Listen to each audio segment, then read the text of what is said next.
Balaguer ha celebrat aquest diumenge al matí una nova edició de la Jornada de la Mel, amb una alta participació i amb la consolidació d'aquest espai com a punt de trobada del sector apícola català, en el marc de Fira Q.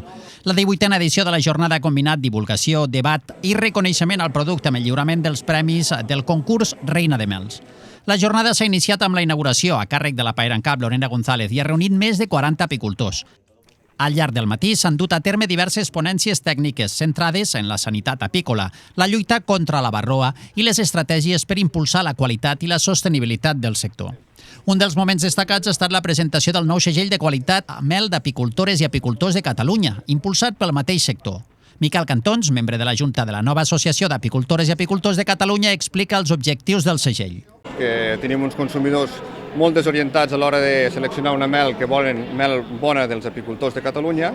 Llavors va néixer aquest segell, aquesta nova associació, per aportar que els consumidors puguen detectar molt ràpidament les mels fetes pels apicultors i apicultors de Catalunya, que és de molt gran qualitat i realment és el que està buscant el consumidor.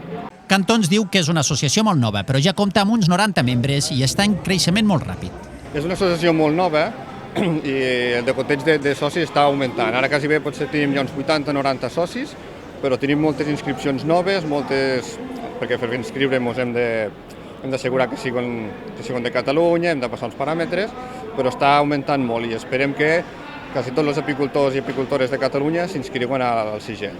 Pel que fa al concurs de mels, s'hi han presentat una vintena de mostres i el jurat ha valorat aspectes com l'olor, el color, el gust o la textura per determinar els guanyadors de cada categoria. Ho ha explicat Rosa Armengol, cap de l'Oficina Comarcal de la Noguera del Departament d'Agricultura, Ramaderia, Pesca i Alimentació.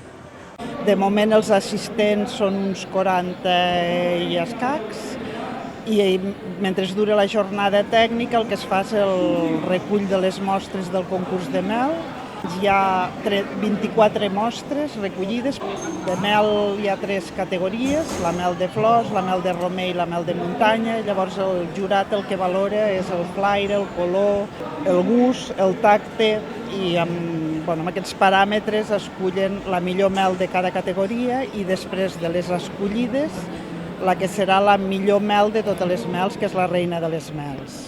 En la categoria de mel de romaní, el primer premi ha estat per Eloi Rodríguez, seguit de Natura Apícola Vita SL i Miquel Prat. En la categoria de mel de flors, el primer lloc ha estat per Maria Capdevila, amb Jordi Obiols en segona posició i Toni Martínez en tercera. Pel que fa a les mels de muntanya, el primer premi ha estat per Alan Monràs, seguit de Maria Capdevila i Jordi Obiols. El guardó principal, la reina de mels, que reconeix la millor mel del certamen, ha recaigut en Maria Capdevila per la seva mel de romaní. Maria Capdevila ja havia rebut reconeixements en altres categories. L'apicultora procedent del Berguedà ha valorat el premi com un gran reconeixement. Per nosaltres ha estat una sorpresa molt gran. Hi ha hagut molta feina darrere en els últims anys. Nosaltres hem fet una aposta personal, sobretot per la mel de muntanya, en veure que teníem una secada molt forta. Durant els últims 4 o 5 anys hem hagut de pujar d'alçada. I la veritat és que ens ha valgut la pena, no tant per la qualitat de la mel, que és una qualitat molt bona, sinó més bé perquè la producció ha pujat moltíssim.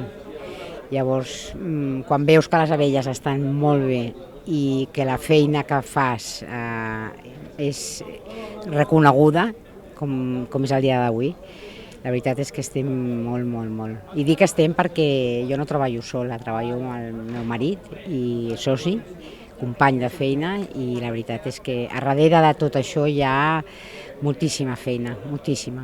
La jornada s'ha clos amb la participació de la secretària d'Alimentació del Departament d'Agricultura, Ramaderia, Pesca i Alimentació, Rosa Cubel, i també del paer de Fires i Mercats de Balaguer, Borja Vega, que han estat els encarregats de fer el lliurament de premis.